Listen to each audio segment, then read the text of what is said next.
गुरु जी के वचन पर जिस शिष्य ने विश्वास किया, उस शिष्य के ऊपर भगवान इतने प्रसन्न हुए कि गुरु जी साकेतवासी होने के बाद, मरने के बाद फिर जीवित हो गए और 1 साल तक जिंदा रह करके इनको साधु सेवा की विधि बताए। गुरु जी के प्रति, गुरु जी के वचन के प्रति जिनका विश्वास है, उनका तो फिर काम ही चकाचक है, आनंद ही आनंद है। एक गुरुनिष्ठ शिष्य थे, बड़ी निष्ठा से गुरु जी की सेवा कर रहे थे। भगवान दर्शन देने आए। इन्होंने बड़े प्रेम से ठाकुर जी को प्रणाम किया तो ठाकुर जी उन पर परम प्रसन्न हो करके अपना चरण कमल उनके मस्तक पर रख दिए। तो नाराज हो गए चेला जी। तो ठाकुर जी ने पूछा, क्यों नाराज हो गए बताओ? मेरे चरण के लिए सब तरसते हैं। शिव बिरंच सुरमुनि समुदाय, चाहत जासु चरण सेवकाई। और सब चाहते हैं कि वह चरण मेरे मस्तक पर आ जाए। जय पद सुर सरिता परम पुनीता, प्रकट भई शिव शीस धरी। सोई पद पंकज जही पूजत हर, मम सिर धरव कृपाल हरि। मकरंद जिनके शंभु सिर, सुचिता अवधि सुरवर नहीं। करि मधुप मन मुनि जोगी जन, जैसे अभिमत गति लहे, ते पद पखारत भाग्य भाजन। अति आनंद उमगी अनुरागा, चरण सरोज पखारन लागा। बरस मन सुर सकल सिहाई, यही सब पुण्य पुंज को नाही। तुम क्यों भड़क गए, नाराज क्यों हो गए? कहा, देखिए आपका स्थान मेरे हृदय में है, आप हृदय में रहिए। मम हृदय भवन प्रभु तोरा। तो ठाकुर जी ने कहा, सिर किसको दे रखे हो? कहा, सिर गुरु जी का स्थान है। और इसका मतलब ये नहीं कि हम आपकी भक्ति करें तो आप इतने बढ़ जाएं कि गुरु जी का स्थान को कब्जा आप कर लें। गुरु जी वाला जगह रहने दीजिए, आप अपनी जगह पर ही रहिए। था बड़ा भोला भाला भगत, हुआ केवट के जैसे। ठाकुर जी पर बड़े प्रसन्न हो गए। कहा, वाह भगत जी वाह, बहुत खुश हो गए। तो कहने का अभिप्राय है, गुरु निष्ठ पर भगवान बड़े प्रसन्न हो जाते हैं। गुरु निर्लोभी चाहिए, शिष्य न छाड़े प्रीति। स्वार्थ छाड़े हरि भजे, यही भजन की रीति।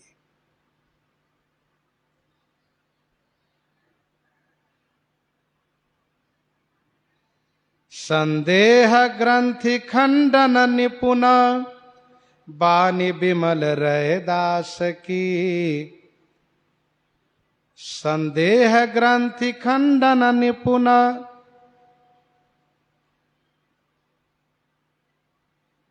संदेह रूपी गांठियों को खंडन करने में, खोलने में श्री रैदास जी की विमल वाणी निपुण थी, कुशल थी। वाणी विमल रैदास की, रैदास जी की निर्मल वाणी संदेह ग्रंथि को खंडन करने में निपुण थी। कैसा भी संदेह हो, श्री रैदास जी महाराज तुरंत संदेह को समाप्त कर देते थे। ये उनकी वाणी की विशेषता थी, विशिष्टता थी।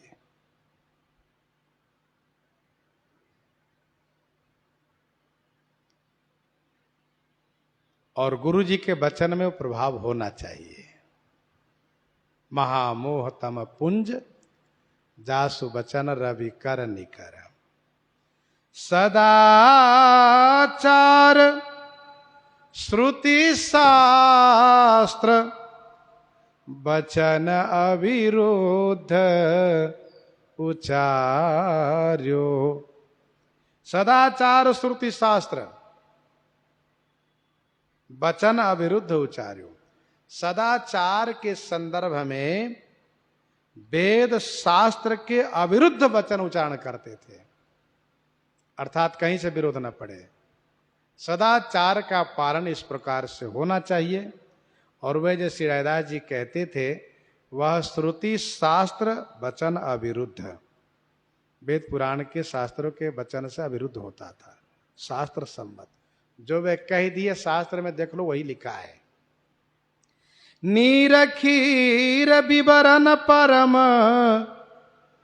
हंस निउर धार्यो, नीर खीर विवरण।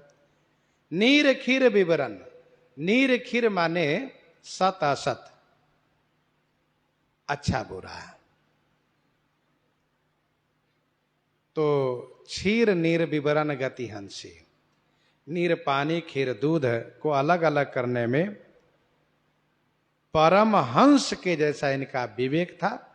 उर्धार्यो माने हृदय में धारण किए थे, अथवा यूं कहिए कि नीर खीर विवरण करने वाले जो परमहंस लोग थे वे श्री रैदास जी के वचन को हृदय में धारण किया, क्योंकि इनका वचन नीर खीर विवरण करने वाला था। सगुन खीर अव गुण जलताता, मिलई रचई प्रपंच विधाता। भरत हंस रवि वंश तड़ागा, जन्म के न गुण दोष विभागा। जन्म के न गुण दोष विभागा। संत हंस गुण गाई पय परिहरि बारी, विकार जड़ चेतन गुण दोष मय विश्व की न करतार। हंस का काम है सत को लो, असत को छोड़ दो। असत के चक्कर में थोड़ा कैसा क्या है सो। संत का काम है हंसवत, अच्छाई ले लो, बुराई तरफ देखो ही नहीं, जाए दो, छोड़। कोई ऐसा व्यक्ति व कोई ऐसी वस्तु नहीं है जिसमें कि केवल अच्छाई ही हो अथवा केवल बुराई ही हो। हाँ, अंतर इतना जरूर है, कहीं अच्छाई की अधिकता है तो कहीं बुराई की अधिकता है, लेकिन अच्छाई और बुराई दोनों साथ है। भगवत कृपा प्रसाद परम गति यही तन पाई। भगवत कृपा प्रसाद, भगवान की कृपा प्रसाद से श्री रैदास जी महाराज ने इसी शरीर से परम गति प्राप्त कर लिए थे, अर्थात जीवन मुक्त हो गए थे। राज सिंहासन बैठी ज्ञाति परतीति दिखाई। राज सिंहासन बैठी, राज सिंहासन पर बैठ करके श्री रैदास जी ने ज्ञाति परतीति दिखाई। यह दिखा दिया कि तुम मुझे चमार मानते हो, देखो मैं भी ब्राह्मण हूं पूर्व जन्म का, पिछले जन्म में ब्राह्मण ही था। सोने के यज्ञोपवीत शरीर पर दिखाया, शरीर के पहला वाला पर्त हटाया और कहा देखो जनेऊ की तुम लोग मार कर दो, जनेऊ नहीं है, जनेऊ नहीं है, देखो सोने का जनेऊ है मेरे शरीर में।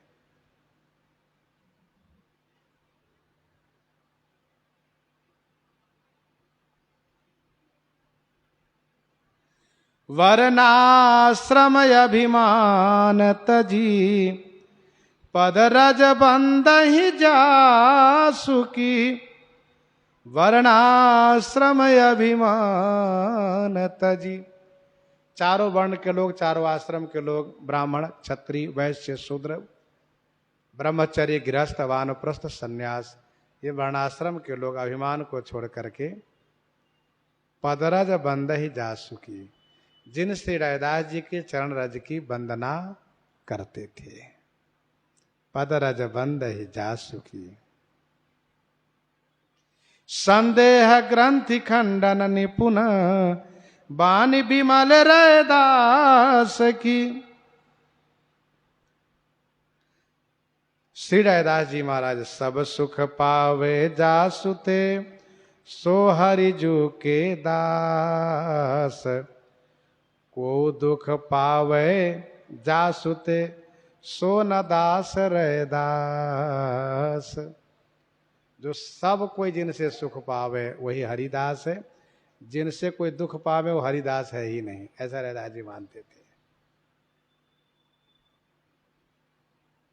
नदी से सब कोई सुख पाते हैं, तो साधु नदी के श्रेणी में संत, बिटप, सरिता, गिरिधरणी, परहित हेतु सबन कई करनी। सबको सुख मिलना चाहिए साधु से।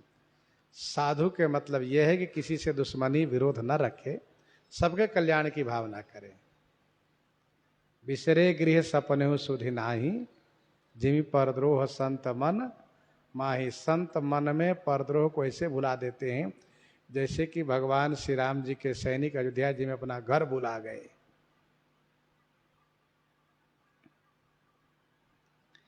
व्यास बड़ाई छोड़ी कई, हरि चरणन चित जोरी। एक भक्त रैदास पर, 12 ब्राह्मण कोरी। रोड़ा हुए रहू बाट का, तजी ममता अभिमान। रैदास जी कहते हैं, रोड़ा होए रहू बाट का, तजी ममता अभिमान। यही वेद का सार है, यही ज्ञान विज्ञान।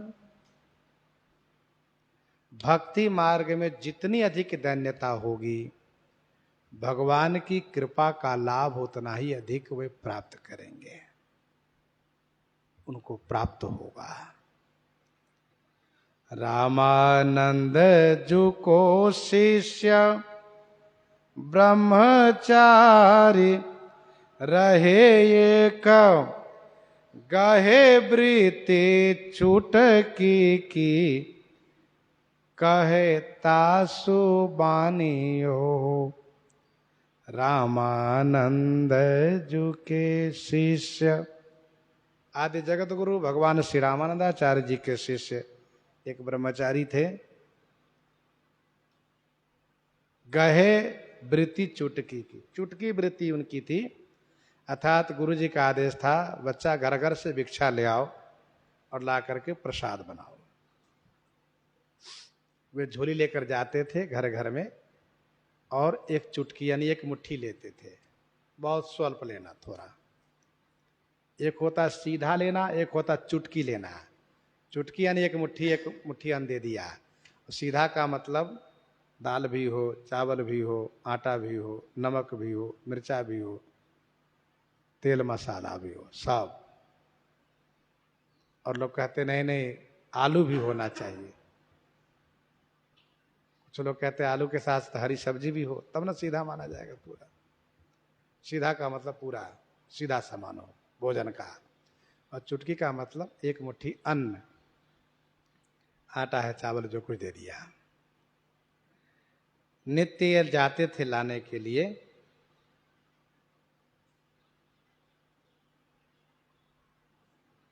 और एक बनिया उसी रास्ते में अपने दुकान में बैठता था और उसका किराने का दुकान था।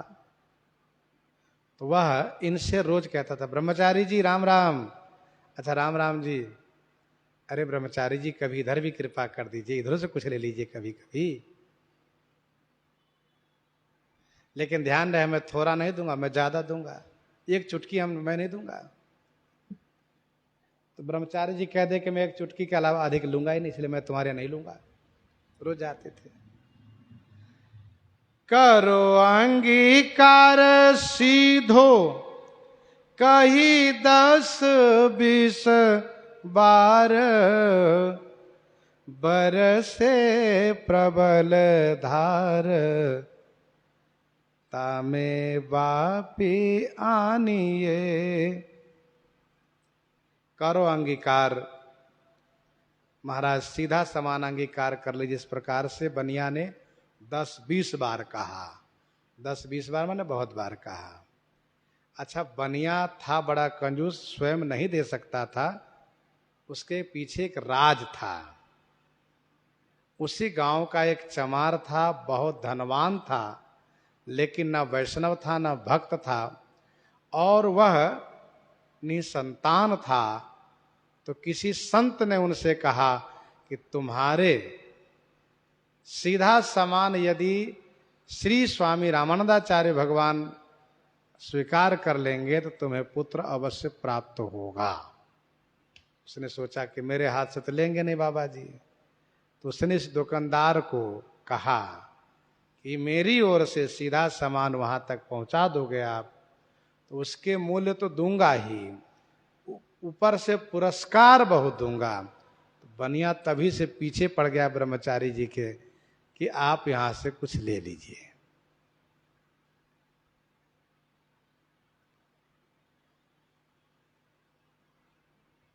दस 20 बार कहा बनिया ने, तो उन्होंने कभी लिया नहीं। लेकिन एक दिन जब चले ये भिक्षा लेने के लिए तो वर्षा शुरू हो गई, बड़ी वर्षा हो रही थी।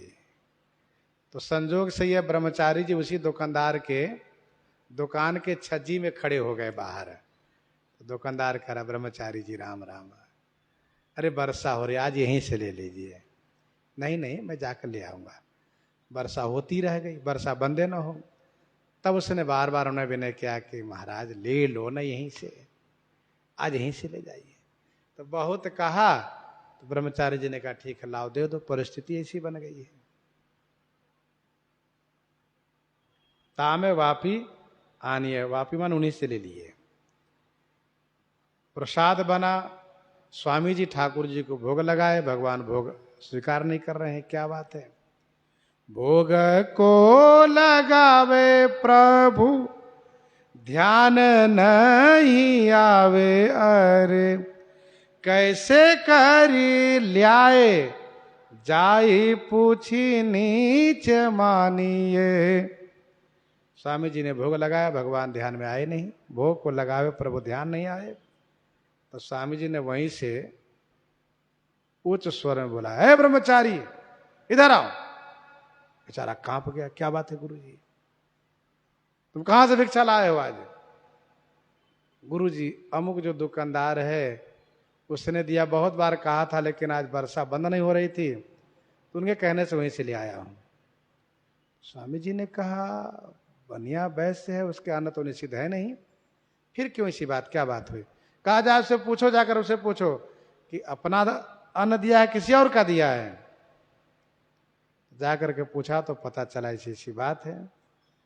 तब स्वामी जी ने कहा कि यदि चमार का भी अन्न हो तो सूखे अन्न में कोई दोष नहीं है, लेकिन रही बात की कि वह वैष्णव भी नहीं है, भगवान का भक्त भी नहीं बनना चाहता है, धनवान है, धन का अभिमानी है वह। दूसरी बात यह है कि वह पुत्र की कामना से वह मेरे पास अन्न भेजवाया है और उसके भाग्य में पुत्र का सुख है ही नहीं। लेकिन ब्रह्मचारी जब मेरा ले आया है उनके अन्न, तो मेरे पास अन्न जब उसका पहुंच गया तो उसको तो पुत्र होना ही चाहिए, पुत्र बनेगा कौन। तब स्वामी जी ने कहा ब्रह्मचारी तुम्हें जाकर के उनका बेटा बनना पड़ेगा। दियो साप भारी बात सुनी न हमारी, घटी कुल में उतारी देह सोइया को जानिए। स्वामी जी श्राप दिए। स्वामी जी ने कहा हमारी बात पर तुमने ध्यान नहीं रखा, मैंने कहा था कि सबके घर से नहीं लाना, फिर ले आए। यदि भक्त होता, कोई भगवान को मानता, भजन करता, तब तो कोई दोष नहीं। जो भगवान को ना माने उनके घर से ले आए तुम। इसीलिए तुम जाओ उसके बेटा बनो, उसकी इच्छा पूर्ति करो, क्योंकि उसने भोजन यहां भेजवाया है, अन्न। स्वामी प्रियादास जी कहते हैं वही ब्रह्मचारी इनके घर में श्री रायदास के रूप में जन्म लिए हैं। आगे की जो इनकी कथा है आगे श्रवण करेंगे इन्हीं के साथ। सीताराम सीताराम सीताराम सीताराम सीता